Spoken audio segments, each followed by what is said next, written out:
بسم الله الرحمن الرحيم.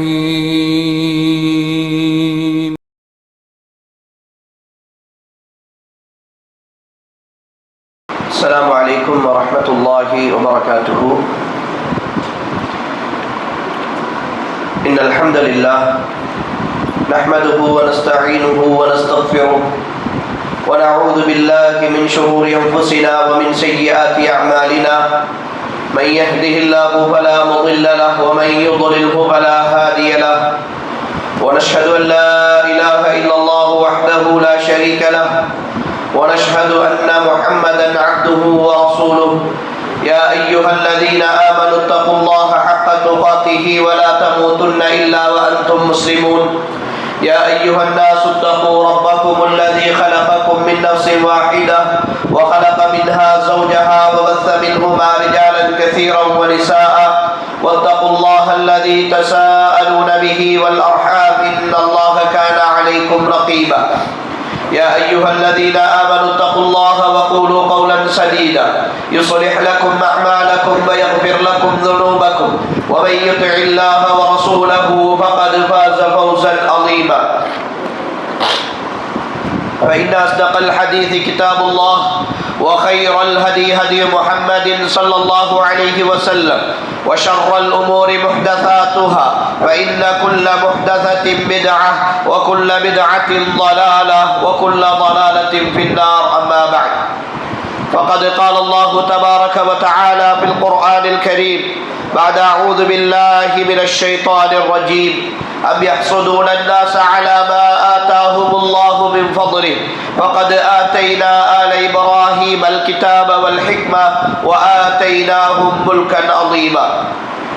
அளவற்ற அருளாளனும் நிகரற்ற அன்பாளனுமாகிய ஏகவல்லவன் அல்லாஹுக்கே எல்லா புகழும். அல்ஹம்துலில்லாஹ். ஸலவாத்தும் சலாமும் சாந்தியும் சமாதானமும் எம் உயிரிலும் மேலான தலைவர் முஹம்மது ஸல்லல்லாஹு அலைஹி வஸல்லம் அவர்கள் மீதும் அவர்களுடைய குடும்பத்தார்கள் தோழர்கள் நம் அனைவர்கள் மீதும் என்றென்றும் உண்டாகட்டும் என்று அல்லாஹுவை வேண்டியவனாக அல்லாஹுடைய மாளிகையில் அவன் மார்க்கத்தை அறிந்து கொள்ள வேண்டும் என்கிற தூய எண்ணத்தோடு புனிதமிக்க ரமலானுடைய மாதத்தின் இறுதி இரவுகளை உயிர்ப்பித்தல் என்ற வரிசையில் அமர்ந்திருக்கிற ஏக வல்லவனாகிய அல்லாஹுவின் நல்லடியார்களே, அருமை சகோதர சகோதரிகளே, புனிதமிக்க ரமலானுடைய மாதம் எங்களை வந்தடைந்து அதனுடைய முடிவு நாளை எண்ணிக்கொண்டிருக்கிறோம். இன்ஷா அல்லாஹ் இன்றும் நாளையும் தான் எங்களுக்கு உறுதியான நாட்கள். நாளை மறுநாள் மீண்டும் ஒரு வாய்ப்பு கிடைக்குமா இல்லையா என்று நாம் சந்தேகத்தோடு எதிர்பார்த்திருக்கிற நாள். அந்த அடிப்படையில் இருக்கிற இந்த 2 நாட்களையும் உயிரோட்டமுள்ள அடிப்படையில் அல்லாஹுக்கு விருப்பமானவைகளாக நாம் கடத்தி விடுவோமாக இருந்தால் இன்ஷா அல்லாஹ் இந்த ரமலானில் வெற்றி பெற்றவர்களாக அல்லாஹுடைய அருளை பெற்றவர்களாக நாம் மாற முடியும். அந்த அடிப்படையில் தான் இன்றைய நாள் நாங்கள் மாற வேண்டியது உள்ளங்களே என்கிற ஒரு தலைப்பினூடாக ஒரு சில விஷயங்களை உங்களோடு நான் பகிர்ந்து கொள்ளலாம் என்று நினைக்கிறேன். அன்புக்குரிய சகோதர சகோதரிகளே, ரமலான் வந்தது. ரமலானின் ஆரம்பத்திலே இருந்து இறுதி வரைக்கும் நிறைய இபாதத்துகளை நாம் செய்திருக்கிறோம். நல்ல வணக்க வழிபாடுகளை செய்திருக்கிறோம். இராக்காலங்களில் நின்று வணங்கி இருக்கிறோம். பகல் காலங்களில் நோன்பு நோற்றிருக்கிறோம். சஹருடைய நேரத்தில் எழுந்து அல்லாஹ்விடத்தில் இஸ்திக்பார் செய்திருக்கிறோம். குர்ஆன் ஓதி இருக்கிறோம். இப்படி என்னென்ன நல்ல இபாதத்துகள் இருக்கிறதோ அத்தனையையும் நாம் செய்து முடித்திருக்கிறோம். அல்லாஹுடைய உதவியால் அல்லாஹுடைய மார்க்கத்தை படிக்கக்கூடிய சந்தர்ப்பத்தை அல்லாஹு தஆலா தந்தான்.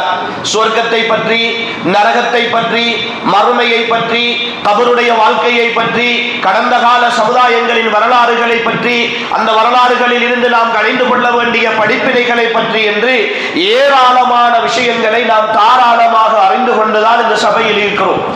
ஆனால் அன்புக்குரியவர்களே, இத்தனை நாட்களுடைய செயற்பாடுகளும் நாம் பட்ட பாடுகளும் அனுபவித்த கஷ்டங்களும் நாம் கண்விழித்த பொழுதுகளும் எங்களுக்கு சொந்தமானவைகளாக மாற வேண்டுமாக இருந்தால் எங்களுடைய உள்ளங்கள் பரிசுத்தப்படுத்தப்பட வேண்டும்.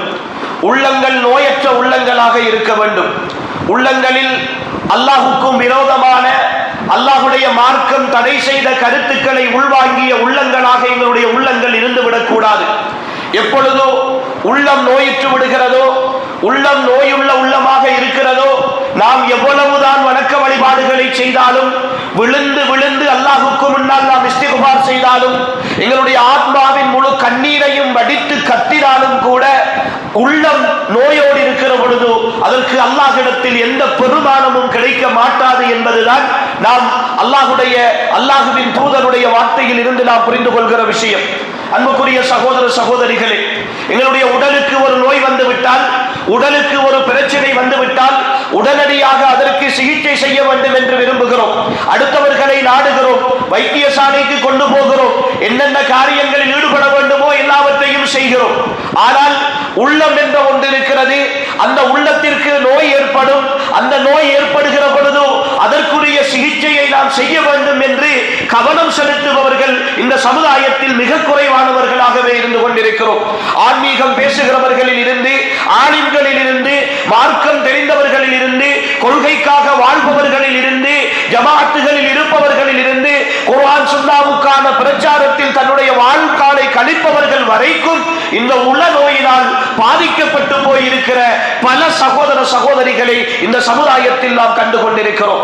ஆனால் அல்லாஹ் தஆலா அவருடைய திருமறையில் தெளிவாக சொல்லுகிறார், நீங்கள் என்னதான் அமல் செய்தாலும், என்னதான் இபாதத்து செய்தாலும், அந்த இபாதத்துகளை மூட்டை கட்டி கொண்டு வந்தாலும் கூட இத்ஜா ரப்பஹு பிகல்பின் சலீம், ஆரோக்கியமான உள்ளத்தோடு, நோய் இல்லாத உள்ளத்தோடு யார் வருவார்களோ அவர்களை மட்டும்தான் அல்லாஹ் சுவர்க்கத்திற்குள் அனுமதிப்பார்.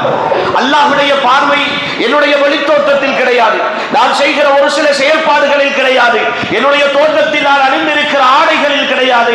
இன்னல்லாஹ லா யன்துரு இலா சுவரிக்கும் வலா இலா அஜ்சாமிக்கும் வலாகின் யன்துரு இலா குலூபிக்கும் வ அஅமாலிக்கும். அல்லாஹ்வுடைய தூதர் ஸல்லல்லாஹு அலைஹி வஸல்லம் அவர்கள் சொல்கிறார்கள், நிச்சயமாக அல்லாஹ் உங்களுடைய உடலையோ உங்களுடைய அழகையோ அல்லாஹ் தஆலா பார்க்க மாட்டார், உங்களுடைய உள்ளத்தையும் உங்களுடைய செயற்பாடுகளையும் தான் அல்லாஹ் அவதானிக்கிறான் என்று அல்லாஹ்வுடைய தூதர் ஸல்லல்லாஹு அலைஹி வஸல்லம் அவர்கள் சொல்லுகிறார்கள். அன்புக்குரிய சகோதர சகோதரிகளே, இன்று நாம் இந்த உளநோய் என்று சொல்லுகிற ஒரு விஷயத்தினால் பாதிக்கப்பட்டதனுடைய விளைவு வாழ்க்கையில் நிம்மதி இழந்து போயிருக்கிறோம். இந்த உளநோய்கள் என்ன, இஸ்லாம் இதை எப்படி அறிமுகப்படுத்துகிறது என்று பார்க்கிற பொழுது அன்புக்குரியவர்களே, உள்ளத்தினுடைய நிம்மதியை கெடுத்து அல்லாஹ்வுடைய அருளை மறக்க செய்து அல்லாஹ்வுடைய நியமத்துக்களை புறக்கணிக்க செய்கிற எல்லா சிந்தனைகளையும் உளநோய் என்று இஸ்லாம் அறிமுகம் செய்கிறது. அல்லாஹ்வுடைய நியமத்துக்களை மறக்க செய்து, அல்லாஹ்வுடைய சிந்தனைகளை மறக்க செய்து அல்லாஹ்வுக்கு நன்றி கெட்டவர்களாக மாற்றுகிற ஒரு விஷயமாகத்தான் இஸ்லாம் இந்த உளநோய் என்கிற விஷயத்தை அறிமுகம் செய்கிறது. இதிலே அன்புக்குரிய சகோதர சகோதரிகளே, இன்று வயது வித்தியாசம் இல்லாமல், தராதர வித்தியாசம் இல்லாமல், படித்தவர்கள் பாமரர்கள் என்ற வேறுபாடு இல்லாமல், ஆண்கள் பெண்கள் என்ற வித்தியாசம் இல்லாமல் எல்லோரையும் பீடித்திருக்கிற ஒரு நோய்தான் பொறாமை என்று சொல்லுகிற ஒரு நோய். பொறாமை என்று சொல்லுகிற ஒரு நோய். இந்த நோய் யாருடைய உள்ளத்தில் இருக்கிறதோ அன்புக்குரிய சகோதர சகோதரிகளே, அது மிகப்பெரிய ஒரு ஆபத்து. எந்த அளவுக்கு என்றால், உள்ளத்தினுடைய புற்றுநோய் என்று வர்ணிக்கப்படுகிற மிக கடுமையான ஒரு வியாதிதான் இந்த பொறாமை என்று சொல்லுகிற நோய். ஆனால் சர்வ சாதாரணமாக இன்று எல்லோரும் இந்த நோயினால் பாதிக்கப்பட்டிருக்கிறோம். யாரும் விதிவிலக்கு கிடையாது. பேசிக்கொண்டிருக்கிற நானும் சரி, கேட்டுக்கொண்டிருக்கிற நீங்களும் சரி. ஆனால் இஸ்லாம் மிக பெரும் ஒரு பாவமாக, மிகப்பெரிய ஒரு நோயாக, மனித உள்ளங்களில் இருந்து நீக்கப்பட வேண்டிய ஒரு விஷயமாக அல்லாஹ்வும் அல்லாஹ்வுடைய தூதர் ஸல்லல்லாஹு அலைஹி வஸல்லம் அவர்களும் இதனை அறிமுகம் செய்கிறார்கள். அன்புக்குரியவர்களே, இந்த பொறாமையை பற்றி கொஞ்சம் புரிந்து கொள்ள வேண்டும். ஏனென்றால் சிலர்கள் அதை நியாயப்படுத்திக் கொண்டிருக்கிறார்கள், சிலர்கள் அதை நல்லதாக கருதி கொண்டிருக்கிறார்கள். பொறாமை என்றால் என்ன? ஒரு மனிதனுக்கு அல்லாஹ் தஆலா ஏதோ ஒரு நியமத்தை கொடுத்திருப்பார், ஏதோ ஒரு அருளை கொடுத்திருப்பார். அது செல்வமாக இருக்கலாம், கல்வியாக இருக்கலாம், பிள்ளைகளாக இருக்கலாம், வாழ்க்கையினுடைய வசதியாக இருக்கலாம். ஏதோ ஒன்றை அல்லாஹ் அவனுக்கு கொடுத்திருப்பார். கொடுக்கிற நேரம் அதை பார்க்கிற பொழுது என்னுடைய உள்ளத்தில் ஏதேனும் ஒரு சஞ்சலம் ஏற்படுமாக இருந்தால், ஏதாவது ஒரு கஷ்டம் ஏற்படுமாக இருந்தால், இவனுக்கு இப்படி கிடைத்து விட்டதே என்ற ஒரு மன உறுத்தல் ஏற்படுமாக இருந்தால், அது பொறாமை என்ற நோயினுடைய அடையாளம். அதுதான் பொறாமை என்ற நோயினுடைய அடையாளம். அன்புக்குரிய சகோதர சகோதரிகளே, இந்த பொறாமை என்ற நோய் எவ்வளவு பாரதூரமான நோய் தெரியுமா? இந்த உலகத்தை அல்லாஹ் படைப்பதற்கு முதல் விண்ணுலகத்தில் நபி ஆதம் அலைஹிஸ்ஸலாம் அவர்களை அல்லாஹ் தஆலா படைத்த நேரம் முதலாக வானத்தில் நடைபெற்ற இடம்பெற்ற பாவம் இந்த பொறாமைதான். முதல் பாவம் அதுதான். இப்லீஸ் நபி ஆதம் அலைஹிஸ்ஸலாம் அவர்களை அல்லாஹ் தஆலா படைத்து அவர்களுக்கு சுஜூது செய்ய சொன்ன நேரம் அல்லாஹ் அவருக்கு கொடுத்த நிஅமத்தை பார்த்து பொறாமைப்பட்டார். அவருக்கு எப்படி நான் சுஜூது செய்ய முடியும் என்று நினைத்தார். எனவே அதன் காரணமாக அவன் பெருமை அடித்தார். இந்த பொறாமை தான் எல்லா பாவங்களுக்கும் அடிப்படையாக இருக்கும். நான் பின்னால் அதை விளங்கப்படுத்துவேன். அன்புக்குரிய சகோதரர்களே, இந்த உலகம் படைக்கப்படுவதற்கு முன்னால் வானத்தில் நடைபெற்ற அல்லாஹ்வுக்கு எதிரான முதல் சிந்தனை, முதல் பாவம் இந்த பொறாமை. இந்த பொறாமையினால் தான் ஒட்டுமொத்த உலகமும் மாறி போனது. அதற்கு பிறகு இந்த உலகம் படைக்கப்பட்டதற்கு பிறகு நபி ஆதம் அலைஹிஸ்ஸலாம் அவர்கள் இந்த பூமிக்கு அனுப்பப்பட்டதற்கு பிறகு இந்த பூமியில் நடைபெற்ற முதலாவது பெரும்பாவம் கொலை. அந்த கொலைக்கு காரணமாக இருந்தது இந்த பொறாமைதான். நபி ஆதம் அலைஹிஸ்ஸலாம் அவர்களுக்கு 2 குழந்தைகளை அல்லாஹ் தஆலா இரட்டை குழந்தைகளாக கொடுத்தார். ஆண் ஒன்று பெண் ஒன்று, ஆண் ஒன்று பெண் ஒன்று என்று அல்லாஹ் தஆலா வாரி கொடுத்தார். நபி ஆதம் அலைஹிஸ்ஸலாம் அவர்களுடைய மூத்த மகனுடைய பெயர் காபீல், இரண்டாவது மகனுடைய பெயர் ஹாபீல். அந்த 2 பேரும் அவர்களுடைய காலப்பகுதியில் திருமணம் முடிக்கிற பருவத்தை அடைந்த பொழுது இப்பொழுது அவர்களுக்கு திருமணம் முடித்து வைக்க வேண்டும். எப்படி திருமணம் முடித்து வைப்பது? 2 பேரும் சகோதர சகோதரிகளாக இருக்கிறார்கள் என்கிற பொழுது அல்லாஹ்வுடைய நபி ஆதம் அலைஹிஸ்ஸலாம் அவர்களுடைய ஷரீஅவில் அல்லாஹ் தஆலா ஒரு கட்டளை இட்டார். முதலாவது பிறந்த பெண் குழந்தையை இரண்டாவது பிறந்த ஆண் குழந்தைக்கும், இரண்டாவது பிறந்த பெண் குழந்தையை முதலாவது பிறந்த ஆண் குழந்தைக்கும் மாற்றி திருமணம் செய்து வைக்குமாறு அல்லாஹ் கட்டளை இட்டார். காபீலுடைய சகோதரியை ஹாபீலுக்கும், ஹாபீலோடு உடன் பிறந்த சகோதரியை காபீலுக்கும் மாற்றி திருமணம் செய்து வைக்குமாறு அல்லாஹ் தஆலா கட்டளை இடுகிறார். இப்பொழுது ஹாபீல் நபி ஆதம் அலைஹிஸ்ஸலாம் அவர்கள் இந்த செய்தியை சொன்ன பொழுது இரண்டாவது மகன் அதை ஒப்புக்கொள்கிறார். ஆனால் மூத்த மகன் தன்னோடு பிறந்த சகோதரி தனக்கு வேண்டும் என்று நினைக்கிறார். ஏனென்றால் அழகிலும் அவருக்கு மேற்ற விதத்திலும் அவர் இருக்கிறார் என்று உணர்ந்ததனுடைய விளைவு தன்னுடைய சகோதரி தனக்கு வேண்டும் என்று சொல்லுகிறார். இப்பொழுது முதலாவது மாறுதல் நடக்கிறது. நபி ஆதம் அலைஹிஸ்ஸலாம் அவர்கள் அதற்கு பிறகு அவர்களுடைய ஷரீஅவின் பிரகாரம் குர்பானி, ஒரு 2 பேர் 2 பிரச்சனைகள் வருமாக இருந்தால் 2 சாராரும் ஆளுக்கு ஒரு ஆட்டை அறுத்து குர்பானி கொடுக்க வேண்டும். அதை ஒரு மலை உச்சியிலே கொண்டு போய் வைக்க வேண்டும். அல்லாஹ் தஆலா வானத்தில் இருந்து ஒரு நெருப்பை அனுப்பி ஒரு ஆட்டினுடைய இறைச்சியை சுடுவார்.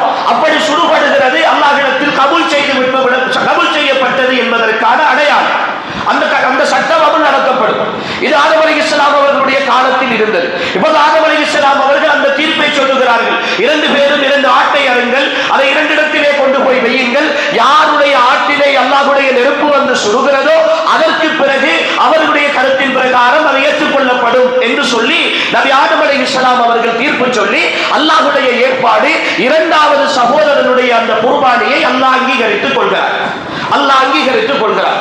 ஆனால் முதலாவது சகோதரனுக்கு அதை தாங்கிக் கொள்ள முடியவில்லை. இதுதான் பொறாமை. அடுத்த சகோதரனுக்கு ஒரு அருள் கிடைக்கிற பொழுது அந்த அருளை ஒப்புக்கொள்ள முடியாத மனோநிலை ஏற்படுகிறது. விளைவு ஒரு கட்டத்தில் தன்னுடைய சொந்த சகோதரனை, தன்னுடைய மூத்த சகோதரன் கல்லை தலையிலே தூக்கி போட்டு கொலை செய்த வரலாற்றை நாங்கள் பார்க்கிறோம். அன்புக்குரியவர்களே, இந்த உலகத்தில் நடந்த முதலாவது கொலை, முதலாவது பெரும் பாவம், அதன் பின்னணியில் இந்த பொறாமை தான் இருந்தது.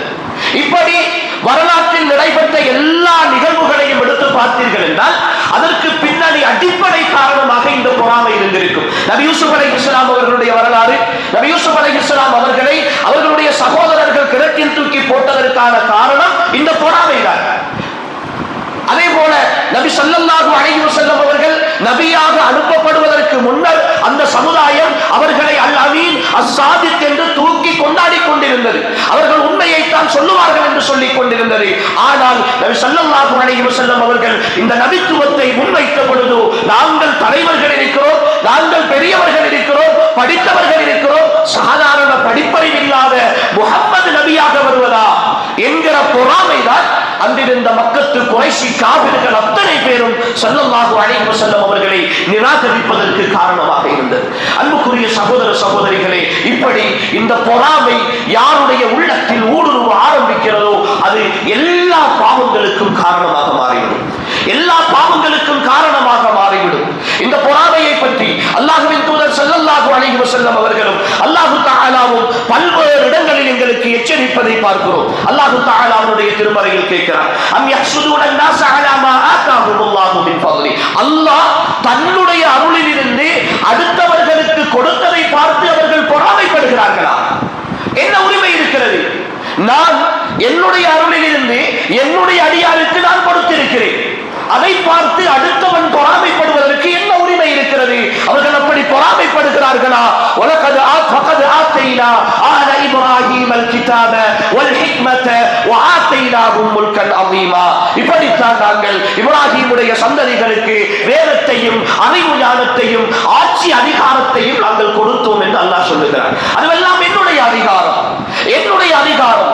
எப்படி நீங்கள் பொறாமைப்பட முடியும் என்று அல்லாஹ் தஆலா அவருடைய திருமறையில் கேட்கிறார். அன்புக்குரிய சகோதர சகோதரிகளே, அல்லாஹ்வுடைய தூதர் ஸல்லல்லாஹு அலைஹி வஸல்லம் அவர்கள் சொல்லுகிறார்கள், இந்த பொறாமையை பற்றி நபி ஸல்லல்லாஹு அலைஹி வஸல்லம் அவர்கள் தெளிவுபடுத்துகிற பொழுது இந்த ஈமானிய சமுதாயத்தை பார்த்து சொல்லுகிறார்கள், லா தபாகது வலா தஹாசது. நீங்கள் ஒருவருக்கொருவர் கோபப்பட்டு ஒருவருக்கொருவர் பொறாமையோடு நீங்கள் இருக்காதீர்கள், அடுத்தவரை சாய்க்கின்ற உணர்வோடு இருக்காதீர்கள், அடுத்தவர்களின் மீது உள்ளம் குறுகுறுக்கிற மனோநிலையோடு இருக்காதீர்கள். இந்த நிலையோடு நீங்கள் இருக்காமல் ஒருவருக்கொருவர் சகோதரர்களாக மாறிவிடுங்கள் என்கிறார்கள். இன்னொரு செய்தியில் ரசூல் ஸல்லல்லாஹு அலைஹி வஸல்லம் அவர்கள் சொல்கிறார்கள், முன்பு வாழ்ந்த சமுதாயத்தினுடைய ஒரு நோய் உங்களை தொற்றி விடுமோ என்று நான் பயப்படுகிறேன். யா ரசூலல்லாஹ், அது என்ன நோய் என்று கேட்கிறார்கள். அதுதான் அல் ஹஸது வல் பக்ரா, பொறாமையும் குரோதமும் என்கிறார்கள் ரசூல் ஸல்லல்லாஹு அலைஹி வஸல்லம். சொல்லிவிட்டு சொல்லுகிறார்கள், ஹியல் ஹாலிகா, அது அழித்து விடக்கூடியது, ஒன்றை இல்லாமலாக்கி விடக்கூடியது. யா ரசூலல்லாஹ், அது எதை அழித்து விடக்கூடியது? உங்களுடைய தலைமுறையை சிரைத்து விடக்கூடியது என்று நான் சொல்லவில்லை, மாறாக உங்களுடைய மார்க்கத்தை அது அழித்து விடும் என்று நபி ஸல்லல்லாஹு அலைஹி வஸல்லம் அவர்கள் சொல்லுகிறார்கள். இன்னொரு செய்தியில் ரசூல் ஸல்லல்லாஹு அலைஹி வஸல்லம் அவர்கள் சொல்லுகிறார்கள், அடுத்த சகோதரனோடு பொறாமை உணர்வு கொண்டு அவனோடு குரோதம் கொண்டு 3 நாட்களுக்கு மேல் நீங்கள் ஒரு சகோதரனோடு பேசாதிருந்து விடாதீர்கள், 3 நாட்களுக்கு மேல் ஒரு சகோதரனோடு நீங்கள் உறவில்லாமல் இருந்து விடாதீர்கள் என்று பெருமானார் ஸல்லல்லாஹு அலைஹி வஸல்லம் அவர்கள் சொன்ன செய்தி புகாரியிலே 6076வது செய்தியாக பதிவு செய்யப்பட்டிருப்பதை அன்புக்குரிய சகோதரர்களே நாங்கள் பார்க்கிறோம். அதே போல ரசூல் ஸல்லல்லாஹு அலைஹி வஸல்லம் அவர்கள் சொன்ன ஒரு செய்தி நசாயி என்று சொல்லுகிற ஹதீஸ் கிரந்தத்திலே 2912வது செய்தியாக பதிவு செய்யப்பட்டிருக்கிறது. லா யஜ்தமிஆனி ஃபீ கல்பி அப்தின், ஒரு மனிதனுடைய உள்ளத்தில், ஒரு முஃமினுடைய உள்ளத்தில் ஒன்று சேர மாட்டாது. அல் ஈமானு வல் ஹஸத், பொறாமையும் ஈமானும் ஒரு மனிதனுடைய உள்ளத்தில் ஒன்று சேர மாட்டாது என்கிறார்கள் ரசூல் ஸல்லல்லாஹு அலைஹி வஸல்லம். அன்புக்குரிய சகோதர சகோதரிகளே, இந்த விஷயங்களை எல்லாம் பார்க்கிற பொழுது இன்று நாம் எங்களுடைய நிலைமையை கொண்டும் யோசித்து பார்க்க வேண்டும். எங்களுடைய பக்கத்து வீட்டிலே இருக்கிற ஒரு சகோதரன் ஒரு வாகனம் வாங்கி விட்டால், ஒரு கடை வைத்து விட்டால், ஒரு வீடு கட்டி விட்டால், அவனுக்கு ஏதாவது ஒரு நலவு நடந்து விட்டால், அவனுடைய வீட்டு பிள்ளை ஒரு எக்ஸாமிலே பாஸ் ஆகிவிட்டால், நல்ல மார்க்ஸ் எடுத்து விட்டால், எந்த அளவுக்கு என்றால் சொந்த உடன் பிறந்த சகோதர சகோதரிகளுக்கு மத்தியில் கூட அடுத்தவர்களுடைய முன்னேற்றத்தை தாங்கிக் கொள்ள முடியாத மனோநிலை, வயிறு பற்றி எரிகிறது, நிம்மதி இல்லை. அடுத்த வீட்டிலே ஒரு நலவு நடந்து விட்டால், அடுத்த வீட்டிலே ஏதாவது ஒரு நல்லது நடந்து விட்டால், இந்த வீட்டிலே இருப்பவர்களால் தாங்க முடியவில்லை, கொதித்துக் கொண்டிருக்கிறார்கள், உள்ளம் துடித்துக் கொண்டிருக்கிறது, பதறிக் கொண்டிருக்கிறார்கள். என்னமோ இவர்களுடைய காசை கொண்டு போய் போட்டு இவர்களுடைய பொருளாதாரத்தை அள்ளி அவர்கள் நலனை அடைந்ததை போல. அன்புக்குரிய சகோதர சகோதரிகளே, விளைவு என்ன? அடுத்தவர்களை பற்றி பேசுகிறோம். எப்பொழுது உள்ளத்தில் பொறாமை இருக்குமோ புறம் பேசுதல் தானாக வரும். புறம் பேசுதல் என்ற பெரும் பாவம் தானாக நடக்கும். நான் ஆரம்பத்திலே சொன்னேன், இந்த பொறாமை தான் எல்லா பாவங்களுக்கும் உரிய அடித்தளம். என்னுடைய உள்ளத்தில் பொறாமை இருக்கிற பொழுது அடுத்த சகோதரனை பார்த்து புன்முறுவல் பூப்பதற்கு மனசு இருக்காது. அடுத்த சகோதரனை பார்த்து சந்தோஷமாக சலாம் சொல்வதற்குரிய உணர்வு இருக்காது. அடுத்த சகோதரனை பார்த்து, ஏன் சொந்த சகோதரனை பார்த்து கூட சந்தோஷமாக சிரிக்க முடியாது.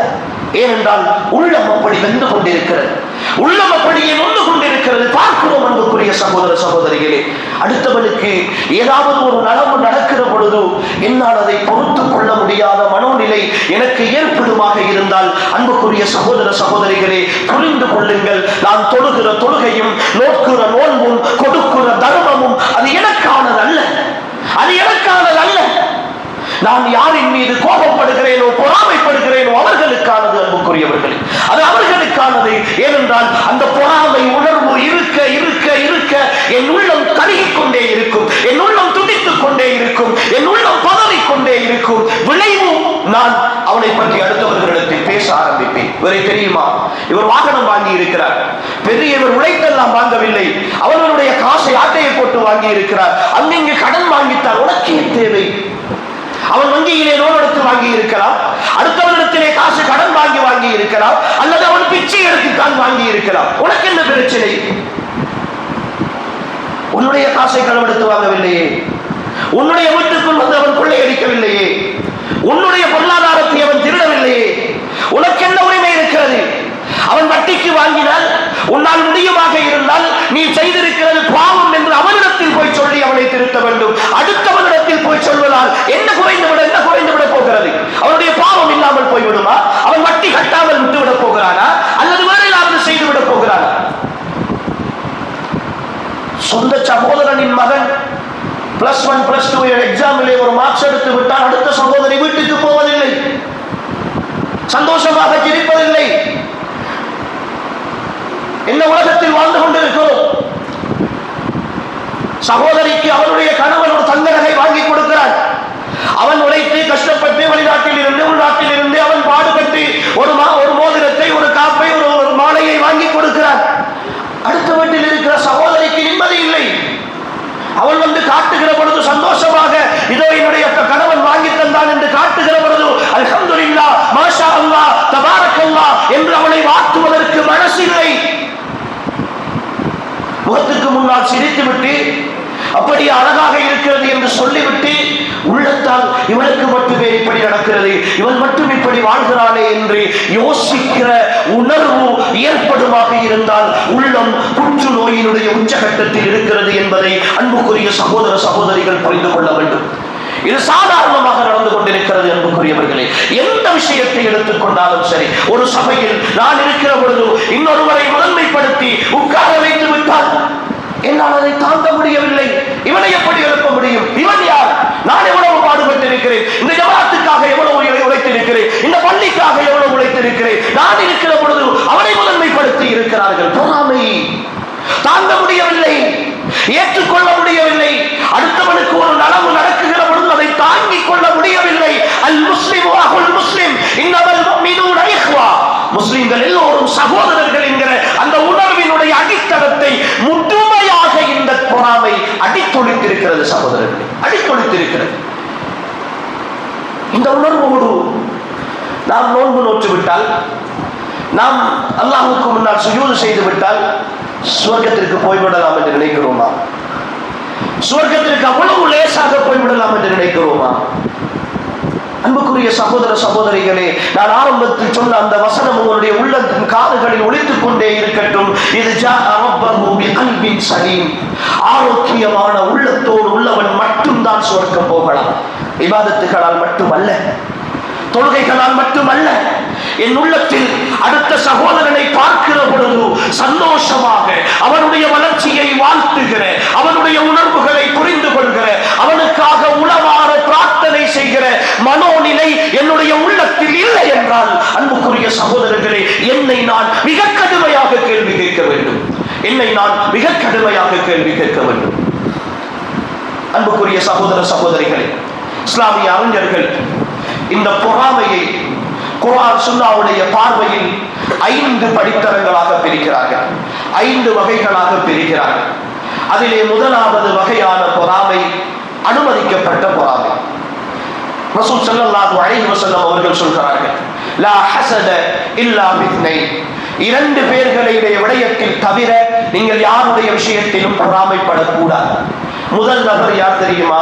அல்லாஹ் ஒருவனுக்கு மார்க்க கல்வியை கொடுத்திருக்கிறார், மார்க்கத்தினுடைய விளக்கத்தை கொடுத்திருக்கிறார், அவர் அதை இரவு பகலாக மக்களுக்கு போதித்துக் கொண்டிருக்கிறார், அந்த விஷயங்களை சொல்லிக் கொண்டிருக்கிறார், அந்த விஷயங்களை அவர் அறிவுறுத்திக் கொண்டிருக்கிறார், அல்லாஹுக்காக உழைத்துக் கொண்டிருக்கிறார், அந்த வாய்ப்பை அல்லாஹ் கொடுத்திருக்கிறார். அப்படியான ஒரு மனிதரை பார்த்து அல்லாஹ் எனக்கும் இந்த அறிவை தந்தால் நானும் இப்படியெல்லாம் செயல்படலாமே என்று நினைக்கிற பொறாமை. அன்புக்குரிய சகோதரர்களே, எதில் பொறாமைப்பட வேண்டுமோ அதை கேவலமாக நினைக்கிற சமுதாயம் இந்த சமுதாயம். மார்க்க கல்விக்காக, குர்ஆனை பாடமாக்குவதற்காக, அல்லாஹ்வுடைய தீனை படிப்பிப்பதற்காக ஒரு பிள்ளையை ஒரு தந்தை கொண்டு போய் ஒரு மதரசாவிலே, ஒரு பாடசாலையிலே, ஒரு இஸ்லாமிய சூழலில் விட்டுவிட்டால் குடும்பத்தோடு சேர்ந்து அவரை கேவலப்படுத்துகிறார்கள்.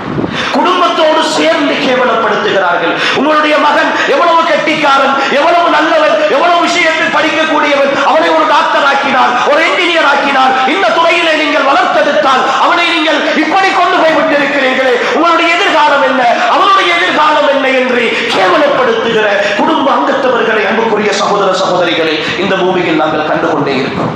இங்க இருக்கிற ஒவ்வொரு சகோதரனுக்கும் தெளிவாக சொல்லுகிறேன், மாற வேண்டியது எங்களுடைய உள்ளம்தான்.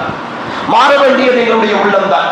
நான் திரும்ப திரும்ப அடிக்கடி பேசிய ஒரு விஷயம், அன்புக்குரியவர்களே, அல்லாஹ்வுடைய வேதத்தை சுமக்கிற ஹாஃபிதுகளும், அல்லாஹ்வுடைய தீனை மக்களுக்கு முன்னால் சொல்லுகிற ஆலிம்களும் இந்த உலகத்தில் மக்களுடைய பார்வைக்கு வேண்டுமானால், இந்த உலகத்தின் சமுதாயத்தினுடைய பார்வைக்கு வேண்டுமானால் அவர்கள் வசதி குறைந்தவர்களாக, அவர்கள் இந்த உலகத்தினுடைய வசதியில் குறைந்தவர்களாக இருக்கலாம். ஆனால் புரிந்து கொள்ளுங்கள், இந்த உலகத்தில் அல்ல, மறுமையில் அல்லாஹ்வுடைய சன்னிதானத்தில் அவர்களை போன்ற செல்வந்தர்கள் இந்த பூமியில் இருக்க முடியாது.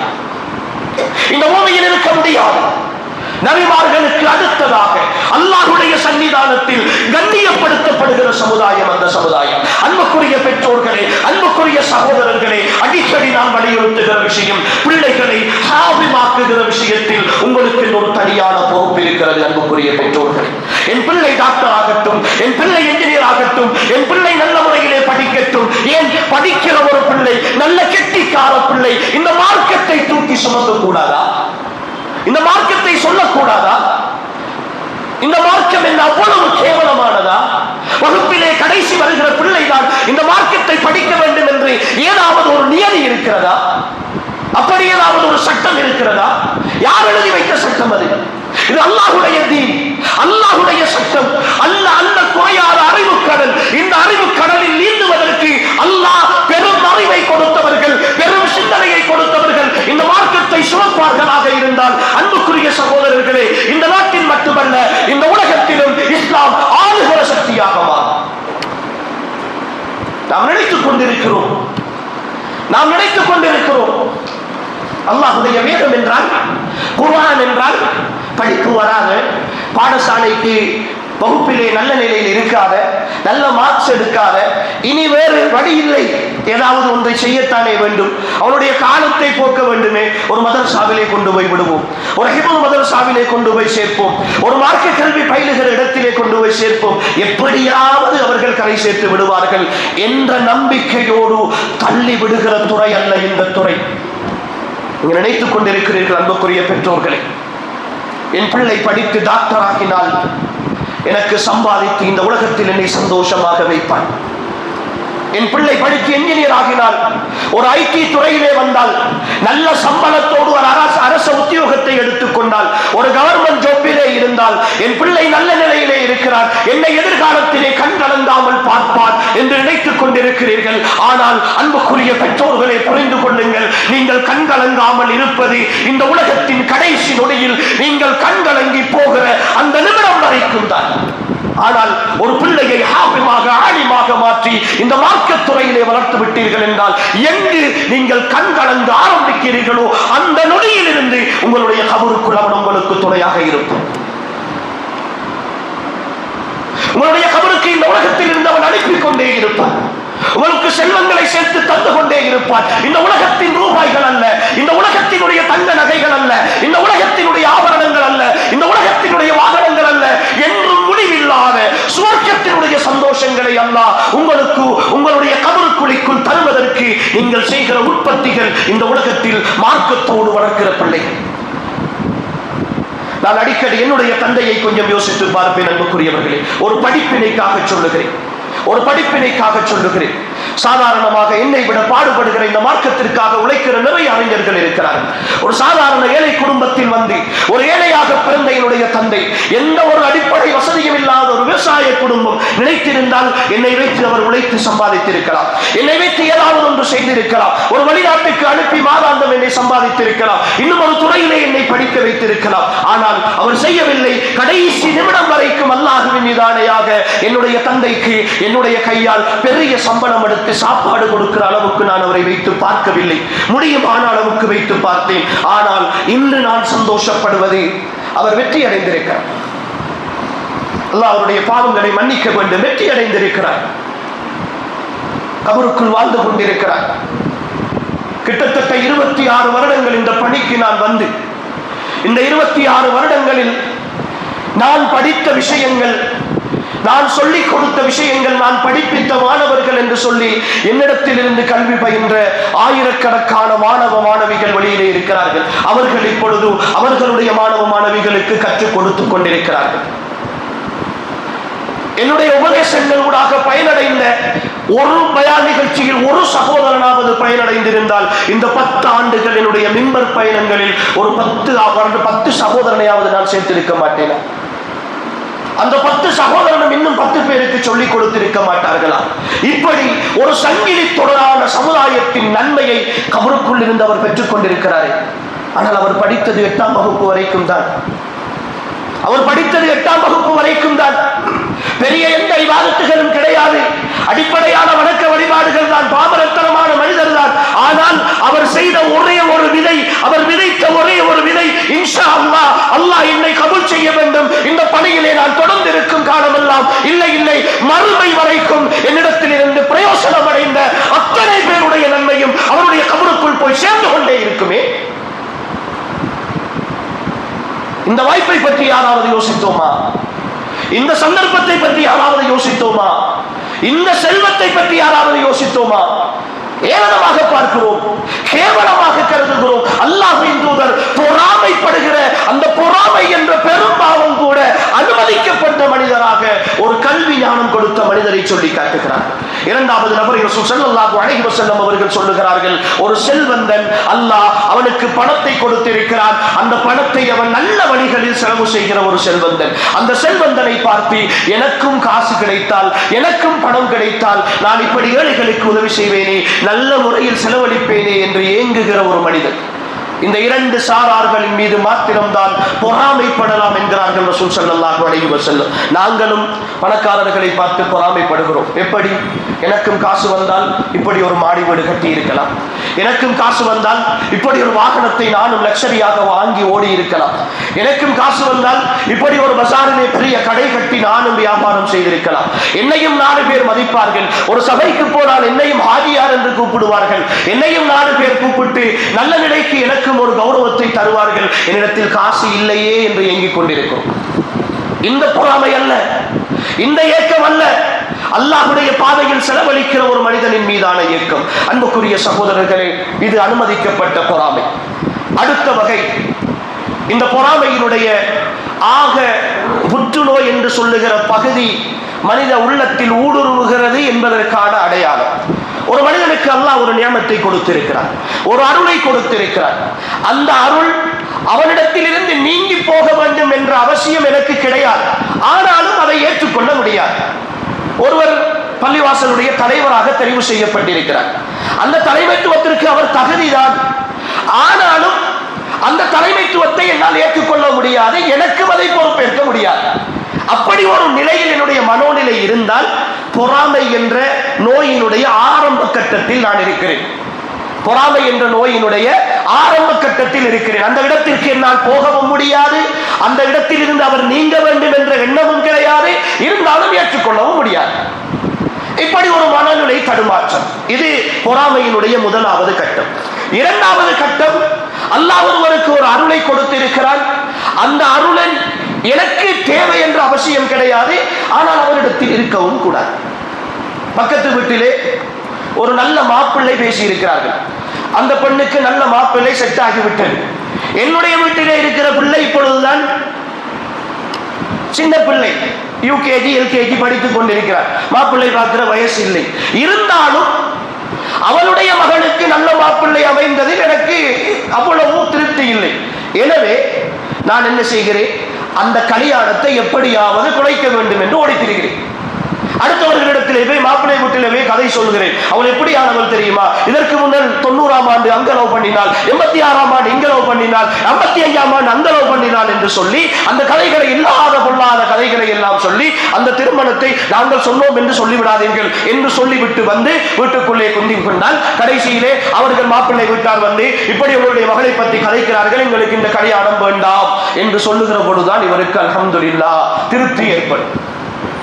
இந்த மனோநிலை இது அந்த புற்றுநோய் உள்ளத்தில் ஆழமாக பதிந்து கொண்டிருக்கிறது என்பதற்கான இரண்டாவது அடையாளம்.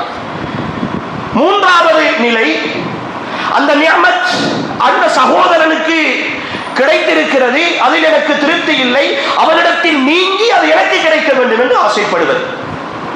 ஒருவர் ஒரு வாகனத்தை வாங்குகிறார், அந்த வாகனத்திற்கு அவர் ஒரு விலை பேசி வாங்கி இருக்கிறார், அல்லது ஒரு இடத்தை வாங்கி இருக்கிறார், ஒரு வீட்டை வாங்க போகிறார். இப்பொழுது நான் அந்த வீட்டை அவர் பெற்றுக்கொள்வதை விரும்பாத நிலையில் அந்த வீட்டை விற்பவரிடத்தில், வாகனத்தை விற்பவரிடத்தில், இதை ஏன் 10 லட்சம் ரூபாய் கொடுக்க போகிறீர்கள், நான் ஒரு 10 லட்சம் ரூபாய் தருகிறேன், எனக்கு தாருங்கள் என்று சொல்லி அதை வாங்கி எடுத்துக்கொள். அதை அடுத்தவனுக்கு கிடைக்காமல் தனக்கு சேர வேண்டும் என்று முயற்சிப்பது. இது பொறாமை என்ற புற்றுநோயினுடைய அடுத்த வடிவம். இது கொஞ்சம் ஆழமாக நோய் பதிந்திருக்கிறது என்ற நிலை. நான்காவது நிலை அல்லது ஐந்தாவது ஆக மோசமான படித்தரம், அல்லாஹ் ஒருவனுக்கு ஒரு நியமத்தை கொடுத்திருக்கிறான், அந்த நியமத் எனக்கு கிடைக்கவில்லை என்றாலும் பரவாயில்லை, அவனிடத்தில் இருக்கக்கூடாது, அவனுக்கு கிடைக்கவே கூடாது. அதற்கு என்னென்ன முயற்சிகளை நான் செய்ய முடியுமோ அத்தனையையும் செய்வது, என்னென்ன ஓட்டங்கள் ஓட முடியுமோ அத்தனையையும் ஓடுவது, எங்கெங்கெல்லாம் போய் அதை தடுக்க முடியுமோ அத்தனை வேலைகளையும் செய்வது. அப்படி ஒரு மனோநிலை இருக்குமாக இருந்தால் அன்புக்குரிய சகோதர சகோதரிகளே, இந்த பொறாமையினுடைய உச்சகட்டம், பொறாமையினுடைய உச்சகட்டம்.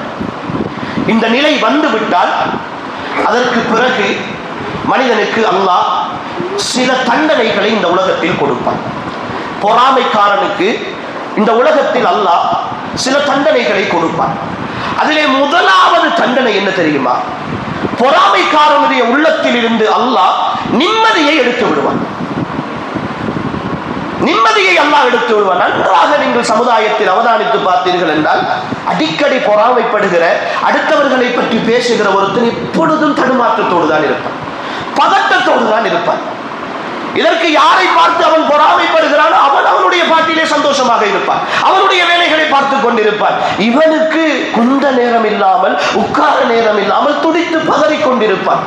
அவன் அந்த பக்கம் போனாலும் சரி, இந்த பக்கம் போனாலும் சரி, இவனுடைய நெஞ்சுக்குள் இடித்துக் கொண்டே இருக்கும். எங்கு போகிறான், எங்கு வருகிறான், என்ன நடக்கிறது, அவனுக்கு மட்டும் எப்படி கிடைக்கிறது என்று சொல்லி இவனுடைய சந்தோஷங்களை, இவனுக்கு அல்லாஹ் செய்திருக்கிற எல்லா நியமத்துக்களையும் இவன் மறந்து விடுவான். விளைவு, அவன் அடிக்கடி தன்னை பற்றி நொந்து கொண்டே இருப்பான், தன்னுடைய நிலைகளை பற்றி குறை சொல்லிக் கொண்டே இருப்பான், தன்னுடைய குடும்பத்தை பற்றி குறை பேசிக் கொண்டே இருப்பான். இது ஆணுக்கும் பெண்ணுக்கும் சகஜம். அடுத்த வீட்டிலே தங்க நகை வாங்கி கொடுப்பதை பார்த்து பொறாமைப்படுகிற பெண் தன்னுடைய வீட்டில் தன் கணவனால் கிடைக்கிற முத்தத்தின் சந்தோஷத்தை மறந்து விடுவார், அந்த நிம்மதியை மறந்து விடுவார். அவ்விளைவு, அடுத்தவர்கள் சந்தோஷமாக இருக்கிறார்கள், நான் சந்தோஷமாக இல்லை என்று சொல்லி அவனுடைய கணவனும் அவனுடைய குடும்பமும் அவனுக்காக செய்கிற ஒட்டுமொத்த தியாகங்களையும் அவள் மறந்து விடுவார். அடுத்த வீட்டில் அவளுக்கு தெரிகிற தங்க நகை மாத்திரம்தான் பெரிதாக தெரியும். ஆனால் அந்த வீட்டுக்குள் கணவன் மனைவிக்கு மத்தியில் பற்றிக் கொண்டிருக்கிற நெருப்பு அவளுக்கு தெரியாது. இந்த வீட்டிலே அந்த நெருப்பு இல்லை, சந்தோஷம் இருக்கிறது, நிம்மதி இருக்கிறது. இவளை ஆதரிக்கிற கணவன், இவனுக்காக வேண்டிய வாழுகிற ஒரு கணவனை அல்லாஹ் கொடுத்திருப்பான். இவனுடைய சந்தோஷத்தை தன்னுடைய சந்தோஷமாக நினைக்கிற கணவன், இவனுடைய கவலையை தன்னுடைய கவலையாக நினைக்கிற கணவனை அல்லாஹ் கொடுத்திருப்பான். ஆனால் இவனுக்கு அந்த மனோநிலை, அந்த உணர்வுகள், அந்த சிந்தனைகள் எதுவும் இருக்காது. அடுத்தவர்கள் எப்படி வாழ்கிறார்கள், அவர்கள் வீடு கட்டி இருக்கிறார்கள், அவர்கள் சொந்த வீட்டிலே இருக்கிறார்கள், நாம் இன்னும் வாடகை வீட்டிலே இருக்கிறோம், அவர்கள் கார் வாங்கி இருக்கிறார்கள், நாம் இன்னும் ஸ்கூட்டி தான் ஓடிக்கொண்டிருக்கிறோம், அவர்கள் வீரோ வாங்கி இருக்கிறார்கள், நாம் இன்னும் வெறும் பெட்டியிலே தான் வைத்துக் கொண்டிருக்கிறோம், அவர்கள் அங்கு செய்கிறார்கள், இங்கு செய்கிறார்கள் என்று சொல்லி இதை மாத்திரமே பார்த்துக் கொண்டு ஒட்டுமொத்த சந்தோஷத்தையும் குடும்பத்தை சுடுகாடாக ஆக்கி வைப்பார். இது ஆண்களுக்கும் பெண்களுக்கும் சகஜமானது. இது அல்லாஹ்வுடைய தண்டனை. இது சாதாரணமானதல்ல, இது சாதாரணமாக ஏற்படுகிற உணர்வு அல்ல. இந்த பொறாமை என்கிற விஷயத்திற்கு அல்லாஹ் கொடுக்கிற முதல் தண்டனை அதுதான். அன்புக்குரிய சகோதர சகோதரிகளே, அடுத்ததாக அல்லாஹ் இவர்களுடைய உள்ளங்களை நன்றி கெட்ட உள்ளங்களாக மாற்றுவார். நன்றி கெட்ட உள்ளங்களாக மாற்றுவான். ஒரு காலமும் பொறாமைக்காரன் அல்லாஹ் எனக்கு இவ்வளவு தந்திருக்கிறானே அல்ஹம்துலில்லாஹ் என்ற ஒரு வார்த்தை சொல்லவே மாட்டான். அன்புக்குரிய சகோதரர், பேசி பாருங்கள். எங்களுடைய உள்ளங்களில் அப்படி ஒரு உணர்வு இருந்தால் யோசித்து பாருங்கள். கடைசி வரைக்கும் சொல்ல மாட்டோம், கடைசி வரைக்கும் அப்படி உணர்வு வரமாட்டார். காரணம், எங்களுடைய உள்ளத்தில் அடுத்தவர்களை பற்றி எரிந்து கொண்டே இருக்கிறது. அன்புக்குரிய சகோதர சகோதரிகளே, இது போலதான் இந்த பொறாமைக்காரர்களை அல்லாஹ் மறுமையில் சுவர்க்கத்தில் நுழைவிக்க மாட்டான். ஏனென்றால் அவர்களுடைய உள்ளம் ஆழமான பெரும் நோயோடு இருக்கிறது.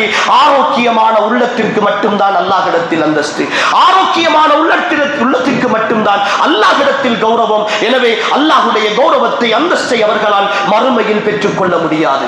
அன்புக்குரிய சகோதர சகோதரிகளே, இந்த பொறாமைக்காரர்கள் அவர்கள் பொறாமைப்படுவதன் ஊடாக அவர்களுக்கு நடக்கிற பெரும் விளைவு என்ன தெரியுமா? அவர்கள் அல்லாஹுவை குறை காணுகிறார்கள், அல்லாஹுவை குறை காணுகிறார்கள். அன்புக்குரிய ஈமானிய உறவுகளை, சகோதர சகோதரிகளை புரிந்து கொள்ளுங்கள். இந்த உலக வாழ்க்கை இருக்கிறது. இந்த உலக வாழ்க்கையினுடைய எல்லா விஷயங்களையும் அல்லாஹ் ஒவ்வொருவருக்கும் தனித்தனியாகத்தான் வடிவமைத்திருக்கிறார்.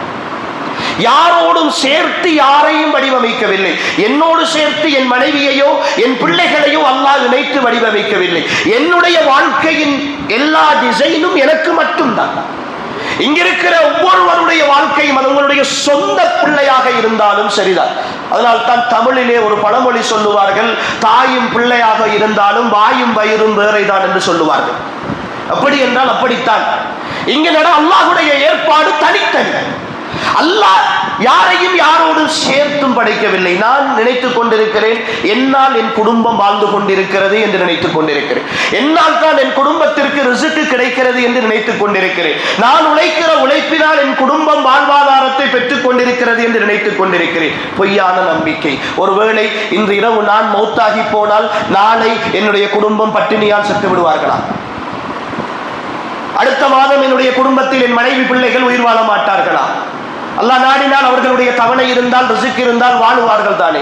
அப்படி என்றால் அவர்களுக்கு உணவளிப்பது யார்? அவர்களுடைய வாழ்வாதாரத்தை பொறுப்பேற்பது யார்? கணவனோடு நெருக்கமாக இருந்த எத்தனையோ குடும்பங்கள் கணவன் இழந்ததற்கு பிறகு, கணவன் மரணித்ததற்கு பிறகு சந்தோஷமாக வாழவில்லையா? அவர்களுடைய வாழ்வாதாரம் இல்லை என்று வீதி வீதியாக அவர்கள் பட்டினி சாவடைந்து கிடந்ததை யாராவது கண்டிருக்கிறோமா? அப்படி இல்லை. இந்த உலகத்தில் அல்லாஹ் யாருக்கு எதை கொடுக்கிறானோ அது அவர்களுக்கு மட்டும்தான். அதனால் தான் அல்லாஹ்வுடைய தூதர் ஸல்லல்லாஹு அலைஹி வஸல்லம் அவர்கள் ஒவ்வொரு தொழுகைக்கும் பின்னால் ஒரு பிரார்த்தனை செய்வார்கள். அல்லாஹும்ம லா மானிஅ லிமா அஅதைத் வலா முஅதிய லிமா மனஅத் வலா யன்ஃபஉ தல் ஜத்து மின்கல் ஜத். யா அல்லாஹ், நீ கொடுத்ததை தடுப்பவன் எவனும் கிடையாது, நீ தடுத்ததை கொடுப்பவன் எவனும் கிடையாது. இதுதான் என்னுடைய நம்பிக்கை.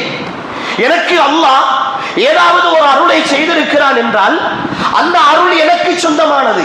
அதை பார்த்து நீங்கள் பொறாமைப்படுவதால் நீங்கள் காலமெல்லாம் பொறாமைப்பட்டு வயிறறிந்து செத்தாலும் சரி, என்னுடைய அருளில் இருந்து ஒரு சொட்டு கூட உங்களுக்கு கிடைக்காது. உங்களுக்கு அல்லாஹ் ஒரு அருளை செய்திருக்கிறான் என்றால் அந்த அருளை நான் பார்த்து பார்த்து பார்த்து மனம் வெம்பி நான் செத்து போனாலும் உங்களுடைய அருளில் இருந்து எந்த பங்கும் எனக்கு கிடைக்க மாட்டான். அது உங்களுக்குரியது உங்களுக்குத்தான், எனக்குரியது எனக்குத்தான். அல்லாஹ் எனக்கு தந்ததை இன்னும் ஒருவர் எடுக்கவும் முடியாது, எனக்கு தராததை இன்னும் ஒருவர் கொடுக்கவும் முடியாது. ஆனால் அல்லாஹ் ஒருவருக்கு கொடுத்து விட்டான் என்றால் அதை பார்த்து நான் பொறாமைப்படுகிறேன் என்றால் அந்த கொடுத்தவனை நான் குறை காணுகிறேன். அல்லாஹ் அவருக்கு மட்டும்தானே கொடுத்திருக்கிறார், அவளுக்கு மட்டும்தானே அப்படி செய்திருக்கிறார், அவளுடைய குடும்பத்திற்கு மட்டும்தானே அப்படி நடக்கிறது, அவளுடைய சகோதரனுக்கு மட்டும்தானே இப்படி நடக்கிறது என்று நான் நினைப்பது அல்லாஹுவை குறை காணுகிறேன். அல்லாஹுவை குறை காணுகிற ஒரு உள்ளம் எப்படி ஈமானிய உள்ளமாக இருக்க முடியும்? எப்படி ஒரு முஃமினான உள்ளமாக இருக்க முடியும்? அன்புக்குரிய சகோதர சகோதரிகளே, இது ஆழமாக யோசிக்க வேண்டிய ஒரு பகுதி, மிக கடுமையாக நானும் நீங்களும் யோசிக்க வேண்டிய ஒரு பகுதி. ஏனென்றால் இந்த குரோதம் சாதாரணமாக பரவி கொண்டிருக்கிறது. ஒவ்வொருவருடைய பேச்சிலும் அடுத்தவர்களை பற்றி கோபத்தோடு பேசாத பேச்சுக்கள் இல்லை. ஒரு அரை மணித்தியாலம் ஒருவர் உட்கார்ந்து பேசினால் அதிலே ஒரு 15-20 நிமிடம் அடுத்தவர்களை பற்றி தான் பேசி முடிக்கிறோம். அடுத்தவர்களுடைய குறைகளை பற்றி தான் பேசி முடிக்கிறோம். அந்த குறைகளுக்கு பின்னால் இருக்கிற விஷயம் அடுத்தவர்களின் மீதான குரோதமும் பொறாமையும் தான்.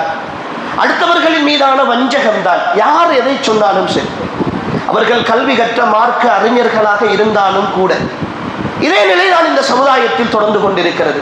தாவா களங்கள் கூட இந்த புற்றுநோயினால் பாதிக்கப்பட்டிருக்கின்றன. குர்ஆன் சுன்னாவை பேசுகிற ஜமாஅத்துகள் கூட இந்த புற்றுநோயினால் பாதிக்கப்பட்டிருக்கின்றன. வெளிப்படையாக நாம் யாருக்கும் அல்லாஹ்வுடைய மார்க்கத்தை மறைக்க வேண்டிய அவசியம் கிடையாது. அல்லாஹ்வுடைய தீன் இது. இந்த தீனை யாருக்காகவும் பூசி மொழிகி பேச வேண்டிய அவசியம் கிடையாது. இந்த தீனுடைய பிழை என்றால் பிழைதான், தெளிவு என்றால் தெளிவுதான். யார் செய்தாலும் சரிதான். நான் ஒரு பிழை செய்கிறேன் என்பதற்காக, நான் உங்களுக்கு மார்க்க பிரச்சாரம் பண்ணுகிறேன் என்பதற்காக நான் செய்த பிழை மார்க்கமாகிவிட மாட்டார். நான் செய்கிற பிழை சரியாகிவிட மாட்டார். அது பிழைதான். அன்புக்குரிய சகோதர சகோதரிகளே, இதில் தெளிவாக இருக்க வேண்டும். இந்த உள்ளம் இருக்கிற பொழுது நிச்சயமாக அந்த உள்ளம் சந்தோஷத்தை இழந்த உள்ளமாக இருக்கும். இன்று நிறைய குடும்பங்கள் அந்த நிம்மதி இழந்திருப்பதனுடைய பின்னணியில் இது இருக்கிறது. அன்புக்குரியவர், அல்லாஹ் எங்களுக்கு நிறையவே தந்திருக்கிறார். எங்கள் ஒவ்வொருவருடைய வாழ்க்கையிலும் அடுத்தவர்களுக்கு கிடைத்ததை விட நிறைய தந்திருக்கிறார். அதனால் தான் ரசூல் ஸல்லல்லாஹு அலைஹி வஸல்லம் அவர்கள் அடிக்கடி சொல்லுவார்கள், உங்களுக்கு மேல் உள்ளவர்களை பார்க்காதீர்கள், கீழ் உள்ளவர்களை பாருங்கள். உங்களுக்கு கீழ் எத்தனையோ கஷ்டங்களோடு வாழ்ந்து கொண்டிருக்கிற, நோய்களோடு வாழ்ந்து கொண்டிருக்கிற, பொருளாதார இழப்புகளோடு வாழ்ந்து கொண்டிருக்கிற, கையேந்தி வாழ்ந்து கொண்டிருக்கிற, கண்ணீரோடு வாழ்ந்து கொண்டிருக்கிற, இழப்புகளை எல்லாம் தாங்கி துவந்து வாழ்ந்து கொண்டிருக்கிற எத்தனையோ தனி மனிதர்களும் குடும்பங்களும் இந்த சமுதாயத்தில் இருக்கிறார்கள். அவர்களை பார்த்து அல்லாஹ் என்னை எவ்வளவோ நியமத்தோடு வைத்திருக்கிறானே என்கிற உணர்வு எனக்கு கிடையாது. அன்புக்குரியவர்களே, இந்த உலகத்தில் வாழுகிற 700 கோடி மக்களோடு நான் என்னை ஒப்பிட்டு பார்த்தால் பல கோடிக்கணக்கான மக்களை விட அல்லாஹ் என்னை முன்னிலையில் வைத்திருக்கிறார். என்னை கௌரவமாக வைத்திருக்கிறார். என்னை கண்ணியமாக வாழ வைத்திருக்கிறார். எனக்கு நிறைய அருள்களோடு வாழ வைத்திருக்கிறார். இந்த காரும் வாகனமும் கடையும் வேறு பணமும் தான் அருள் என்று நான் நினைத்தால், அன்புக்குரிய சகோதர சகோதரிகளே, இந்த உலகத்தோடு முடிந்து போகிற அந்த அருளை விட போதும் என்ற மனதோடு அல்லாஹ் என்னை வாழ வைத்திருக்கிறானே, அடுத்தவர்களை காணுகிற பொழுது திருப்தியோடு வாழ வைத்திருக்கிறானே. அன்புக்குரிய சகோதர சகோதரிகளே, பெருநாளை எதிர்நோக்கி காத்திருக்கிறோம். ரமலானின் கடைசி நாட்களில் இருந்து கொண்டிருக்கிறோம். இன்னும் ஒரே ஒரு இரவு தான் எனக்கும் உங்களுக்கும் உறுதியான இரவு. அடுத்த வருட ரமலானில் நிச்சயமாக நானும் நீங்களும் இருக்க மாட்டோம் என்பதுதான் இந்த உலகத்தினுடைய நியதி சொல்லிக் கொண்டிருக்கிற விஷயம். அல்லாஹ் அந்த ஆயுளை நீடித்து தர வேண்டும் சகோதரர்களே. ஆனால் தயவு செய்து இந்த ரமலானை முடிக்கிற இந்த கடைசி நாட்களிலாவது உள்ளங்களில் அடுத்தவர்களை பற்றிய குரோதங்கள், கோபங்கள், தாபங்கள், அடுத்தவர்களை பற்றிய பொறாமை உணர்வுகள் இருந்தால் அல்லாஹுக்காக உங்களுடைய உள்ளங்களை பரிசுத்தப்படுத்திக் கொள்ளுங்கள். அல்லாஹுக்காக உங்களுடைய உள்ளங்களை தூய்மைப்படுத்திக் கொள்ளுங்கள். அல்லாஹுக்காக உங்களுடைய உள்ளங்களை நீங்கள் கொஞ்சம் தெளிவுபடுத்திக் கொள்ளுங்கள். இந்த அல்லாஹுடைய தீன் பரிசுத்தமானது. உங்களுடைய இல்லங்கள் சந்தோஷமாக இருக்க வேண்டும், உங்களுடைய உள்ளங்களும் சந்தோஷமாக இருக்க வேண்டும் என்கிற ஆசை உங்களுக்கு இருந்தால், அன்புக்குரிய சகோதர சகோதரிகளே, உங்களுடைய உள்ளங்களை பரிசுத்தப்படுத்திக் கொள்ளுங்கள். இல்லை என்றால் இத்தனை நாட்களும் பாடுபட்டு செய்த அத்தனை அமல்களையும் நாளை மஹ்ஷருடைய வழியில் வருவான் என் சகோதரன், என் பக்கத்து வீட்டுக்காரன் வருவான், என் உடன் பிறந்த சகோதரன் வருவான், என் முன் கடையிலே வேலை செய்தவன் வருவான், என் பக்கத்து கடையிலே இருந்தவன் வருவான், என்னோடு ஒன்றாக தொழிலிலே பார்ட்னராக இருந்தவன் வருவான். யா அல்லாஹ், இவன் என்னோடு பொறாமை கொண்டு என்னை பற்றி இன்னவர்களிடத்தெல்லாம் பேசி இருக்கிறான் யா அல்லாஹ் என்று வந்து சொல்லுகிற பொழுது, அல்லாஹ் எல்லா ரகசியங்களையும் அறிந்த ரப்பு என்னுடைய நன்மைகள், என்னுடைய கியாமுல் லைல், என்னுடைய தொழுகை, என்னுடைய நோன்பு, என்னுடைய ஜகாத்து, என்னுடைய சதகா, என்னுடைய எல்லா அருள்களையும் தூக்கி அவனுக்கு சுமத்தி விடுகிற அந்த மஹ்ஷருடைய நஷ்டத்தோடு இந்த ரமலானை கடந்து விடக்கூடாது சகோதரர்கள். அந்த நஷ்டத்தோடு இந்த ரமலானை கடந்து விடக்கூடாது. அல்லாஹுக்காக சொல்லுகிறேன், இந்த உலகம் அற்பமானது, இந்த உலகம் முடிந்து விடக்கூடியது. பேசிக்கொண்டிருக்கிற நான் நாளை மறுநாள் என்னுடைய ஊருக்கு போக வேண்டும் நிச்சயம் கிடையாது. அந்த நொடி போய் சேருகிற வரைக்கும் நம்பிக்கை கிடையாது. போய் சேர்ந்தால் அங்கிருந்து என் வீட்டுக்கு போவது நம்பிக்கை கிடையாது. இப்படி ஒரு அவநம்பிக்கையான வாழ்க்கையில் வாழ்ந்து கொண்டு ஏதோ பல வருடங்கள் வாழ்பவர்களைப் போல மனக்கோட்டை கட்டி அடுத்தவனுடைய உணர்வுகளை புண்படுத்தி வாழ்ந்து கொண்டிருக்கிறோமே.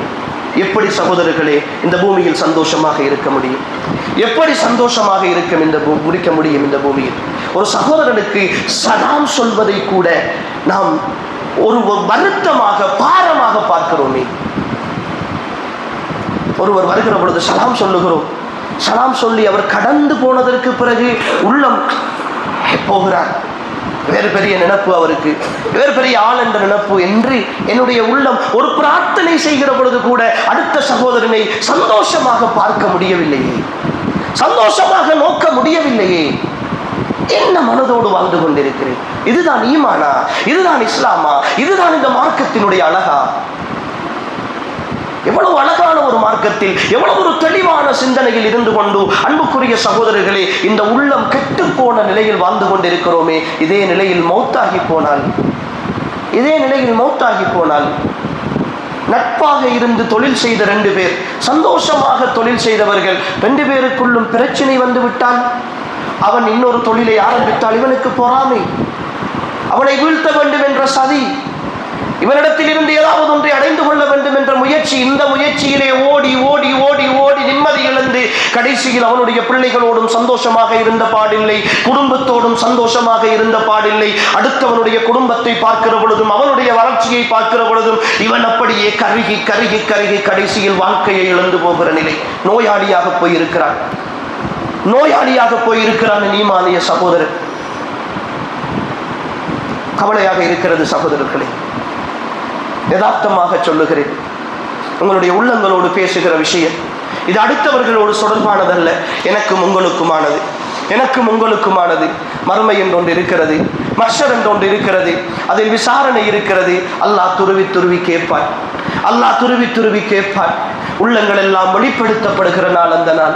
உள்ளங்கள் எல்லாம் ரகசியங்கள் எல்லாம் வெளிப்படுத்தப்படுகிற நாள் அந்த நாள். ரகசியங்கள் எல்லாம் வெளிப்படுகிற பொழுது அடுத்த சகோதரனை பற்றி நான் எண்ணிய எண்ணங்கள், பேசிய பேச்சுக்கள் எல்லாம் அத்தனை மனிதர்களின் முன்னால் காட்சிப்படுத்தப்படுகிற அந்த நொடி நான் கேவலப்பட்டு போய் நிற்க வேண்டும் சகோதரன், நான் கேவலப்பட்டு போய் நிற்க வேண்டும். அடுத்தவர்களின் வளர்ச்சியில் சந்தோஷப்படுவோம். அடுத்த சகோதரனுக்கு அல்லாஹ் ஒரு நியமத்தை செய்தால் மாஷா அல்லாஹ், தபாரக் அல்லாஹ், அல்லாஹ் அவனுக்கு இன்னும் அருள் புரியட்டும் என்று சொல்லி அவனுக்காக உளமாற பிரார்த்தனை செய்வோம். என்ன குறைந்து விட போகிறது? என்னிடத்தில் இருந்து எடுத்து கொடுத்ததா? அவன் பேரரசன், அல்லாஹ் அவனுக்கு கொடுத்திருக்கிறான். அதில் எனக்கு என்ன குறை வந்து விட போகிறது? எனக்கு எதுவும் குறைந்து விடாது. எனவே அன்புக்குரிய ஈமானிய சகோதர சகோதரி, இந்த விஷயத்தில் நாம் தெளிவாக நடந்து கொள்வோம், இந்த விஷயத்தில் நாம் உறுதியாக இருந்து கொள்வோம், உள்ளத்தை பரிசுத்தப்படுத்திக் கொள்வோம். எல்லாம் அல்ல அல்லாஹு தஆலா என்னையும் உங்களையும் புனிதமிக்க ரமலானின் கடைசி பொழுதுகளில் இருக்கிறோம். புனிதமிக்க ரமலானினுடைய கடைசி நிமிடங்களை எண்ணிக்கொண்டிருக்கிறோம். வாழ்க்கையில் கிடைக்க முடியாத ஒரு பெரும் பொக்கிஷத்தால் அல்லாஹ் என்னையும் உங்களையும் போர்த்தி கொண்டு இப்பொழுது அந்த அருள்மிகு நாட்கள் எங்களை விட்டும் போக போகிறது என்கிற கவலையோடு இருக்கிறோம். கடந்து போகிற பொழுது எப்படி எங்களுடைய இல்லங்களை அது சுத்தப்படுத்தி பெருநாளுக்கான தயாரிப்போடு நாங்கள் இருக்கிறோமோ, அதே போல உள்ளங்களையும் கழுவி சுத்தப்படுத்தி ஒரு தூய்மையான உள்ளத்தை, பரிசுத்தமான உள்ளத்தை அது பரிசளித்து விட்டு போகட்டும். அப்படி ஒரு ரமலானாக இந்த ரமலானை எல்லாம் வல்ல அல்லாஹு தஆலா ஆக்கி அருள்வானாக. ஹாதா மா இன்தி வல் இல்மு இன்தல்லாஹ் வ ஆகிரு தஅவானா அல்ஹம்துலில்லாஹி ரப்பில் ஆலமீன். வஸ்ஸலாமு அலைக்கும் வ ரஹ்மத்துல்லாஹி வ பரகாத்துஹு. والحمد لله رب العالمين.